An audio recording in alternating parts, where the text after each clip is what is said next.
അയൽ രാജ്യമായ ബംഗ്ലാദേശിൽ നിന്ന് ഞെട്ടിക്കുന്ന ഒരു വാർത്തയുണ്ടെന്ന് പറഞ്ഞു. ബംഗ്ലാദേശിലെ വാർത്തകൾ എല്ലാം ഞെട്ടിക്കുന്നതാണ്.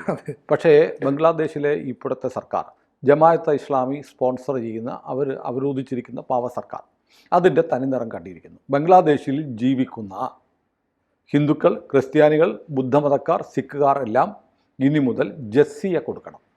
ജസിയ എന്ന് പറഞ്ഞാൽ ഇസ്ലാമിക വിശ്വാസപ്രകാരം തന്നെ അംഗീകരിക്കപ്പെട്ടിരിക്കുന്ന ഒരു നികുതിയാണ്. ഒരു മുസ്ലിം രാജ്യത്ത് മുസ്ലിമുകളല്ലാത്ത ആളുകൾക്ക് ജീവിക്കണമെങ്കിൽ അവർക്ക് ഒരു നികുതി കൊടുക്കണം. അത് രാജഭരണകാലത്തല്ലേ? രാജഭരണകാലത്ത് തന്നെയല്ലേ. ഇതിപ്പോൾ ഇസ്ലാമിക രാജ്യങ്ങൾ രാജഭരണമാണെങ്കിലും ആധുനിക കാലത്തെ ഭരണമാണെങ്കിലും ശരിയ ഭരണമാണല്ലേ? അതെ, രാജഭരണകാലത്തും ശരിയായിരുന്നു. ഇപ്പോൾ ജനാധിപത്യം ഉണ്ടോ ബംഗ്ലാദേശിലെ? ഇപ്പോൾ സർക്കാർ ജനാധിപത്യ സർക്കാരാ? അല്ലല്ലോ. ജനാധിപത്യ സർക്കാർ ആയിരുന്ന ഷെയ്ഖ് ഹസീനയുടെ സർക്കാരിനെ അട്ടിമറിച്ചിട്ട് ഏതോ ഒരുത്തൻ ആരുടെയോ ഉപദേശി എന്നും പറഞ്ഞു വന്നിരുന്ന് ഭരിക്കുന്നു. ആരുടെ ഉപദേശി? അല്ലെ ആര് ഉപദേശിക്കുന്ന ആൾ? ജമാഅത്തെ ഇസ്ലാമി കൊണ്ടുവന്നിരുത്തിയാണ്. അയാൾ കൊണ്ടുവന്നിരിക്കുന്ന സർക്കാർ ഇപ്പോൾ ബംഗ്ലാദേശിലെ ഹിന്ദുക്കൾ, ക്രിസ്ത്യാനികൾ, മുസ്ലിങ്ങൾ ബുദ്ധമതക്കാർ ഇവർ അവിടെ ജീവിക്കണമെങ്കിൽ നിശ്ചിത ഒരു തുക കൊടുക്കണമെന്ന് അനൗദ്യോഗികമായി നടപ്പാക്കി കഴിഞ്ഞു. ജമാഅത്തെ ഇസ്ലാമി ബംഗ്ലാദേശ് ഈ നികുതി പിരിവ് ആരംഭിക്കുകയും ചെയ്തു. ഇതാണ് ഏറ്റവും പുതിയ വാർത്ത. അപ്പോൾ നമുക്കിപ്പോൾ എൻ്റെ പക്കൽ എനിക്ക് പാസ് ചെയ്ത് കിട്ടിയ ഒരു ഡോക്യുമെൻ്റ് ഈ ജസിയ അടച്ചതിൻ്റെ ഒരു റെസീറ്റാണ്. അതായത് ഹൗസ് ഓഫ് വെൽത്ത്, ബെയ്ത്തുമാൽ ഓഫ് ജമാഅത്തെ ഇസ്ലാമി എന്ന് പറഞ്ഞിട്ടാണ് ഒരു റെസിപ്റ്റ്. ജമാഅത്തെ ഇസ്ലാമിയെ പിരിക്കുന്നത് സർക്കാരല്ല, ജമാഅത്തെ ഇസ്ലാമി പിരിക്കുകയാണ്. അതിനകത്ത് പറയുന്നത് ഷിമുൽ സാറിൻ്റെ വീട്ടിൽ താമസിക്കുന്ന പ്രൊഫസർ കൃഷ്ണമഠം, അതായത് വാടകയ്ക്ക് താമസിക്കുകയാണ്, അയാൾക്ക് 500 ടക്ക നികുതിയായി ചുമത്തിയിരിക്കുന്നു. അതിൻ്റെ റെസിപ്റ്റ് കൊടുത്തു. അതാണ് ഇപ്പോൾ പുറത്ത് വന്നിരിക്കുന്ന രേഖ. ഇത് വ്യാപകമായി പ്രചരിക്കപ്പെടുന്നുണ്ട്. ഈ ഒരു രേഖ മാത്രമല്ല, ഇതുപോലെ അവിടെ താമസിക്കുന്ന മുസ്ലിമുകളല്ലാത്ത ആളുകളെല്ലാം നികുതി കൊടുക്കുന്നതിൻ്റെ ഒരുപാട് ഡോക്യുമെൻറ്റുകൾ പുറത്തു വരുന്നുണ്ട്. ഇത് പുറത്തു വിട്ടാൽ വലിയ ഗുരുതരമായ പ്രത്യാഘാതം ഉണ്ടാകും, ഇവരുടെ ആക്രമണത്തിന് ഇരയാകുമെന്ന് കരുതി പലരും ഇത് പുറത്തു പറയാതിരിക്കുക. അപ്പോൾ ജസിയ എന്ന് പറയുന്ന സാധനം ഇസ്ലാമിക ശരീഅത്ത് പ്രകാരം അംഗീകരിക്കപ്പെട്ടതാണ്. ഒരു മുസ്ലിം രാജ്യത്ത് മറ്റു മതസ്ഥർ അമുസ്ലിമുകളായി ജീവിക്കണമെങ്കിൽ നികുതി കൊടുക്കണം. നികുതി കൊടുത്താൽ അവർക്ക് അവരുടെ വിശ്വാസം ഒരളവ് വരെ നിലനിർത്തിക്കൊണ്ടുവരാം. ഇതിപ്പോൾ പണ്ട് മുതൽ നമ്മുടെ ഇന്ത്യയിൽ ഉണ്ടായിരുന്നു. ഇന്ത്യയിൽ ഫിറോസ് ഷാ തുഗ്ലക്കാണ് ഇന്ത്യയിൽ ആദ്യമായി ജസിയ ഏർപ്പെടുത്തിയത്. കാരണം നോക്കൂ, അവർ ഇന്ത്യയിലേക്ക് ആക്രമണകാരികളായി വന്നവരാണ് മുഗളന്മാർ, ദില്ലി സുൽത്താനേറ്റ് അല്ലെങ്കിൽ ദില്ലി ഭരിച്ച സുൽത്താൻമാർ. അവർ ഇന്ത്യയിലേക്ക് വന്ന് ഇവിടുത്തെ ഭൂരിപക്ഷം വരുന്ന ഹിന്ദുക്കളുടെ രാജ്യമായ ഹിന്ദുസ്ഥാനിലെ പല രാജ്യങ്ങളെയും കീഴടക്കിയിട്ട് ഇവരുടെ ഭരണകൂടം സ്ഥാപിച്ചു. എന്നിട്ട് ഫിറോസ് ഷാ തുഗ്ലക്കിൻ്റെ കാലം മുതൽ ഇത് മുസ്ലിം സാമ്രാജ്യമാണ്, മുഗൾ സാമ്രാജ്യമാണ് മുസ്ലിം സാമ്രാജ്യം. മുഗൾ സാമ്രാജ്യം മാത്രമല്ലല്ലോ, മുഗളന്മാർ മാത്രമല്ല നമ്മുടെ രാജ്യം ഭരിച്ചിരുന്നത്. അപ്പം മുസ്ലിമുകളായിട്ടുള്ള ആളുകളുടെ ഒരു രാജാധികാരം ഉണ്ടായിരുന്ന കാലത്ത് ഈ രാജ്യത്തെ ഭൂരിപക്ഷം ജനങ്ങളോടും പറഞ്ഞു, ഒന്നെങ്കിൽ നിങ്ങൾ മുസ്ലിമുകളാവുക, അല്ലെങ്കിൽ ജസിയ അടച്ച് 2ാം തരം പൗരന്മാരായി കഴിയുക, അല്ലെങ്കിൽ മരിക്കുക. അപ്പോൾ കുറേയേറെ ആളുകൾ പദം മാറി പേടിച്ചിട്ട്. പിന്നെയുള്ള ഒരു ജസിയ അടച്ചു. ഇത് വേറെ കുറേ അഭിമാനികളായ രാജ്യസ്നേഹികളായ ആളുകൾ പറഞ്ഞു, ഞങ്ങളുടെ രാജ്യമാണിത്, ഞങ്ങളുടെ രാജ്യത്ത് ഞങ്ങളുടെ നാട്ടിലേക്ക് കള്ളന്മാർ വന്നിട്ട് ഒന്നെങ്കിൽ നീ നികുതി അടച്ച് 2ാം തരം പൗരന്മാരാവുക, അല്ലെങ്കിൽ ഈ വന്നു കയറിയ കൊള്ളക്കാരൻ്റെ മതത്തിലേക്ക് മാറുക എന്നുള്ളത് ഞങ്ങൾക്ക് അംഗീകരിക്കാൻ വയ്യ എന്ന് പറഞ്ഞു ഫൈറ്റ് ചെയ്യുകയും കൊല്ലപ്പെടുകയും ചെയ്തു. ആയിരക്കണക്കിന് ആളുകളെ കൊന്നിട്ടുണ്ട്. പിന്നെയുള്ള ആളുകൾ എന്ത് ചെയ്തു? ഇവിടുത്തെ അത്യാവശ്യം കൃഷിക്കാരും സാമ്പത്തികമുള്ള ആളുകളുമൊക്കെ ജസിയ കൊടുത്ത് 2ാം തരം പൗരന്മാരായി കഴിഞ്ഞു. ഇത് 13ാം നൂറ്റാണ്ട് മുതൽ 16ാം നൂറ്റാണ്ട് വരെ ഈ ജസിയ സമ്പ്രദായം ഇന്ത്യയിൽ തുടർന്നു. ഇടക്കാലത്ത് അക്ബർ ഭരിച്ചിരുന്ന കാലത്തോ മറ്റോ ആണ് ഇന്ത്യയിൽ ജസിയ ഒന്ന് നിർത്തിവെച്ചത്. പിന്നീട് ഹുമയൂണിൻ്റെ കാലമായപ്പോൾ പൂർവാധികം ശക്തിയോടെ ജസിയ നിലവിൽ വന്നു. അപ്പോൾ നമ്മൾ ആലോചിച്ചു 2047 ഇന്ത്യയിൽ ഇസ്ലാമിക ഭരണം എന്ന് പോപ്പുലർ ഫണ്ട് ഉൾപ്പെടെയുള്ള ആളുകൾ പറയുന്നുണ്ട്. 2047 എന്ന് പറയുമ്പോൾ നമ്മുടെ സ്വാതന്ത്ര്യത്തിൻ്റെ 100ാം വാർഷികമാണ്. ഇന്ത്യക്ക് സ്വാതന്ത്ര്യം കിട്ടി 100 വർഷം പൂർത്തിയാകുമ്പോൾ ഇന്ത്യ ഇസ്ലാമിക രാജ്യമാകണം. ഇന്ത്യ ഇസ്ലാമിക ആകുമ്പോൾ ഇന്ത്യയിലെ ഭരണം നടത്തുന്നത് എങ്ങനെയായിരിക്കും? ശരിയ നിയമം അനുസരിച്ചായിരിക്കും. ശരിയ നിയമപ്രകാരം ഈ നാട്ടിലെ ഹിന്ദുക്കളും ക്രിസ്ത്യാനികളും സിഖുകാരും ബുദ്ധമതക്കാരുണ്ടെങ്കിൽ അവരും എന്ത് ചെയ്യണം? ജസിയ കൊടുക്കേണ്ടി വരും. കാരണം ഇത് പരമാർത്ഥമാണ്. കാരണം ഇസ്ലാമിക ശരീഅത്ത് ഭരണം വന്നു കഴിഞ്ഞാൽ ജസിയ ഒഴിവാക്കാൻ പറ്റില്ല.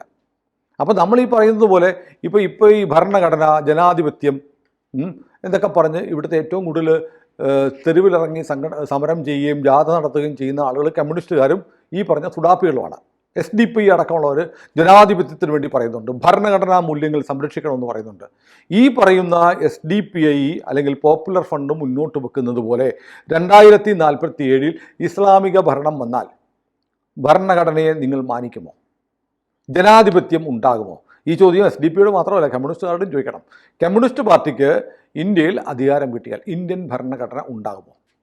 ഇന്ത്യയിൽ വേറെ പാർട്ടികൾക്ക് പ്രവർത്തിക്കാനുള്ള സ്വാതന്ത്ര്യം ഉണ്ടാകുമോ? നമ്മൾ കൊറിയയിലേക്കും ചൈനയിലേക്കും നോക്കിയാൽ മതി.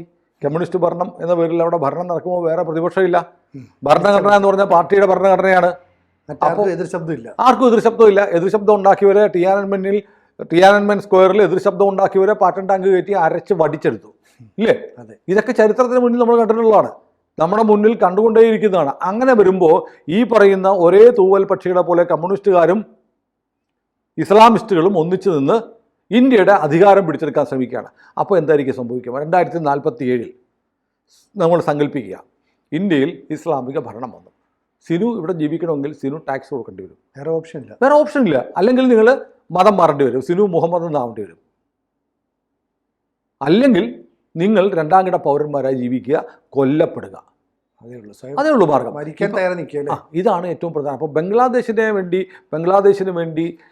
ബംഗ്ലാദേശിലെ കാര്യം ബംഗ്ലാദേശ് തീരുമാനിക്കട്ടെ എന്നൊക്കെ പറയുന്ന കുറേ ആളുകൾ നമ്മുടെ നാട്ടിലുണ്ട്. അതിൽ ജമാഅത്തെ ഇസ്ലാമി ആണല്ലോ ബംഗ്ലാദേശിൽ 70% സീറ്റുകൾ നേടി അധികാരത്തിൽ വന്ന ഷെയ്ഖ് ഹസീനയുടെ ജനാധിപത്യ സർക്കാരിനെ അട്ടിമറിച്ച് 4-5 ആയിരം ചെറുപ്പക്കാരെ കൊണ്ട് സമരം ചെയ്യിച്ച് ഒരു രാജ്യത്തിലെ ജനാധിപത്യ വിധിയെ അട്ടിമറിച്ച് ഒരു പാവ സർക്കാരിനുണ്ടാക്കി. ആ ജമാഅത്തെ ഇസ്ലാമി എന്ന് പറയുന്നത് ഇന്ത്യയിലും ഉണ്ട്. ഇന്ത്യയിലെ ജമാഅത്തെ ഇസ്ലാമി ഇപ്പോൾ രാഷ്ട്രീയത്തിൽ ഇടപെട്ട് തുടങ്ങിയിട്ടുണ്ട്.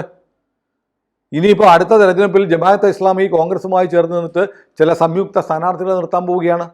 അതായത് ഇന്ത്യയിലെയും ഭരണരംഗത്തേക്ക് ഇടപെടാൻ, ജനാധിപത്യ വേദികളിലൂടെ മത്സരിച്ച് അധികാരത്തിലേക്ക് എത്താൻ, പാർലമെന്ററി രാഷ്ട്രീയത്തിലേക്ക് വരാൻ ജമാഅത്തെ ഇസ്ലാമി ഉണ്ടാക്കിയ പാർട്ടിയാണ് വെൽഫെയർ പാർട്ടി, അല്ലേ?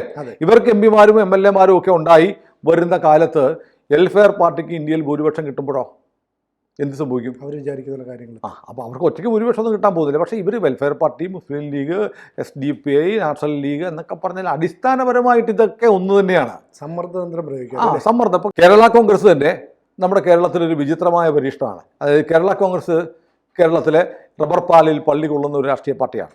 സഭാ പിതാക്കന്മാരുടെ അനുഗ്രഹാശിസുകളോടെ ഉണ്ടായ പാർട്ടിയാണ്. ഈ കേരള കോൺഗ്രസിൻ്റെ ഒരു കക്ഷണം എപ്പോഴും LDFിലും കാണും, ഒരെണ്ണം UDFിലും കാണും, അല്ലേ? അതെ. അത് ഏത് കക്ഷി അധികാരത്തിൽ വന്നാലും ഭരണത്തിൻ്റെ ഗുണഫലങ്ങൾ ലഭിക്കാൻ ഞങ്ങളുടെ ഒരു വിഭാഗം അതിൻ്റെ കൂടെ ഉണ്ടാവണം എന്നുള്ള ഡിസൈനിൻ്റെ ഭാഗമായിട്ടാണ് കേരള കോൺഗ്രസ് ഉണ്ടാക്കുകയും അതിനെ പിളർത്തി രണ്ടാക്കുകയും ചെയ്തത്. നമ്മൾ ഓർക്കും മാണിയും ജോസഫും തമ്മിലുള്ള തർക്കത്തിൻ്റെ പേരിലാണ് കേരള കോൺഗ്രസ് ഉണ്ടായത്. അങ്ങനെയൊന്നുമല്ല. അത് കൃത്യമായ അജണ്ടയാണ്. കൃത്യമായി പള്ളി തീരുമാനിച്ചു കേരള കോൺഗ്രസ് രണ്ടാവണം. ഒന്ന് പ്രതിപക്ഷത്തും വേണം, ഒന്ന് ഭരണപക്ഷത്തും വേണം. ആര് പ്രതിപക്ഷത്ത് വന്നാലും ആര് ഭരണപക്ഷത്ത് വന്നാലും ഒരു കഷണം ഉണ്ടാവണം. അല്ല പിന്നെ ഭരണപക്ഷം വരുന്നതനുസരിച്ച് മാറി പോകേണ്ടി വരും. ഇത്തവണ LDF അധികാരത്തിൽ വന്ന ഉടനെ കേരള കോൺഗ്രസ് അങ്ങോട്ട് പോകണം, അടുത്ത പ്രാവശ്യം UDF ആണ് കേരള കോൺഗ്രസ് അങ്ങോട്ട് പോകണം എന്ന് പറഞ്ഞൊരു നാണക്കേടാണ്. അതുകൊണ്ട് രണ്ടായിട്ട് നിൽക്കുക, രണ്ട് കഷണമായിട്ട് നിൽക്കുക. ഗുണം വരുമ്പോഴത്തേക്ക് ആർക്കാണ്? ക്രൈസ്തവർക്കും. അതെ, ഓർക്കുന്നില്ലേ VS അച്യുതാനന്ദൻ്റെ കാലത്ത് PJ ജോസഫ് മന്ത്രിയായിരുന്നു, അല്ലേ? അന്ന് കേരളത്തിൽ സ്കൂളുകൾ അനുഭവിച്ച കാര്യത്തിൽ ഇടതുപക്ഷ സർക്കാരിൻ്റെ നയത്തിന് വിരുദ്ധമായി ക്രൈസ്തവ സഭ മാനേജ്മെൻറ്റിന് വലിയ തോതിൽ സ്കൂളുകളൊക്കെ അനുവദിച്ചു വലിയ വിവാദം ഉണ്ടായി. ആ തീരുമാനം റദ്ദാക്കേണ്ടി വന്നു. ഇടതുപക്ഷ സർക്കാരിൽ കേരള കോൺഗ്രസിൻ്റെ ഒരു കഷ്ടം ഉണ്ടായപ്പോഴും അവർ കാണിച്ചത് അവരുടെ തനി സ്വഭാവമാണ് എന്ന് പറയുന്ന പോലെ ജമാഅത്തെ ഇസ്ലാമി ഇപ്പോൾ കേരളത്തിലും തെരഞ്ഞെടുപ്പിൽ ഇടപെടുന്നു. ഇന്ത്യയിലും അധികാരത്തിൽ വരാൻ ആഗ്രഹിക്കുന്ന ഒരു പാർട്ടി നമ്മുടെ മുന്നിലുള്ളപ്പോഴാണ് ജമാഅത്തെ ഇസ്ലാമിയുടെ ബംഗ്ലാദേശിലെ ഘടകം അവിടുത്തെ ഹിന്ദുക്കളോടും ക്രിസ്ത്യാനികളോടും ബുദ്ധമതക്കാരോടും സിഖുകാരോടും ഒക്കെ ജസിയ ചോദിക്കുന്നത്. ഇവിടെ ന്യൂനപക്ഷം എന്ന നിലയിൽ ഒന്നിക്കണം, ക്രിസ്ത്യാനിയും മുസ്ലിമും ഒന്നിച്ചു പോകേണ്ടവരാണ് എന്നൊക്കെ ഈ കന്യാസ്ത്രീ വിവാദം വന്നതിന് ശേഷം ചില അച്ഛന്മാരൊക്കെ വിളിച്ചു പറഞ്ഞിരുന്നു. ആ അച്ഛന്മാരോട് പറയാനുള്ളത് ബംഗ്ലാദേശിലേക്ക് നോക്കണം, അവിടുത്തെ ക്രിസ്ത്യാനി ജസിയ കൊടുത്തുകൊണ്ടിരിക്കുക, ഹിന്ദുക്കളും കൊടുക്കുന്നുണ്ട്. അപ്പോൾ ഇവിടെ നിങ്ങൾ ഇവരെ വിളിച്ച് തോളത്ത് കൈയിട്ട് നടക്കുമ്പോൾ നാളെ ഇവിടെയും ജസിയ കൊണ്ടുവരാനുള്ള വഴി എളുപ്പമാക്കി തീർക്കുകയാണ് നിങ്ങൾ. കൂടുതൽ വാർത്തകളും വിശേഷങ്ങളും നിങ്ങളിലേക്ക് എത്താൻ ABC മലയാളം സബ്സ്ക്രൈബ് ചെയ്യുക, ബെൽബട്ടനും അമർത്തുക.